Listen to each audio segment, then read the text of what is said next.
Saudi আরব হজ মৌসুমকে কেন্দ্র করে 14টি দেশের জন্য সাময়িক ভিসা নিষেধাজ্ঞা জারি করেছে। কূটনৈতিক সূত্র জানিয়েছে, এই নিষেধাজ্ঞা উমরা, ব্যবসা ও পারিবারিক ভিসার উপর প্রযোজ্য এবং তা আগামী জুন মাসের মাঝামাঝি নাগাদ প্রত্যাহার করা হতে পারে।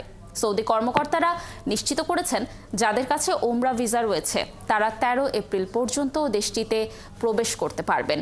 অবৈধভাবে হজ পালনের প্রবণতা ঠেকাতেই এই পদক্ষেপ বলে জানিয়েছেন সৌদি কর্তৃপক্ষ।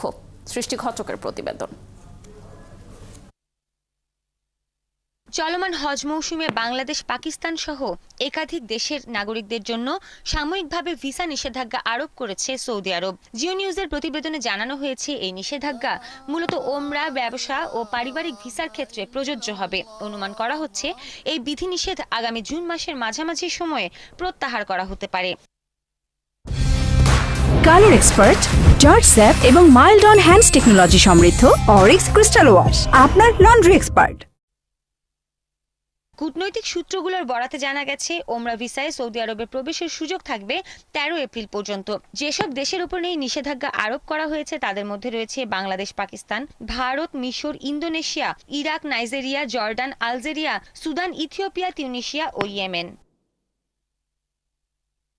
সূত্রগুলো আরও জানিয়েছে, এই অস্থায়ী নিষেধাজ্ঞা লঙ্ঘন করলে সংশ্লিষ্ট ব্যক্তিদের 5 বছরের জন্য সৌদি আরবে প্রবেশ এবং অবস্থানের উপর নিষেধাজ্ঞা আরোপ করা হতে পারে। পাকিস্তানের কূটনৈতিক সূত্রগুলো নিশ্চিত করেছে, সৌদি সরকার আনুষ্ঠানিকভাবে দেশটিকে এই সিদ্ধান্ত সম্পর্কে জানিয়েছে। পাশাপাশি পাকিস্তানি ওমরা ভিসাধারীদের 29 এপ্রিলের মধ্যে সৌদি আরব ত্যাগ করার পরামর্শ দেওয়া হয়েছে।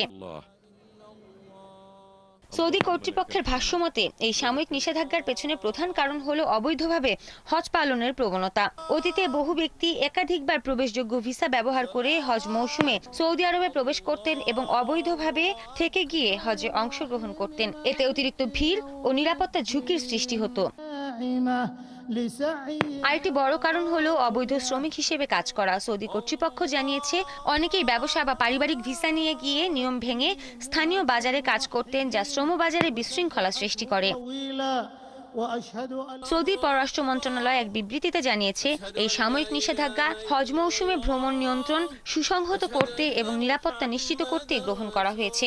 কর্তৃপক্ষ ভিসা প্রত্যাশী ও ভ্রমণকারীদের নতুন নিয়ম মেনে চলার আহ্বান জানিয়েছে। এদিকে সৌদি আরবের হজ ও ওমরাহ মন্ত্রণালয় সম্প্রতি একটি ডিজিটাল হজ গাইড চালু করেছে, যা 16টি ভাষায় পাওয়া যাচ্ছে।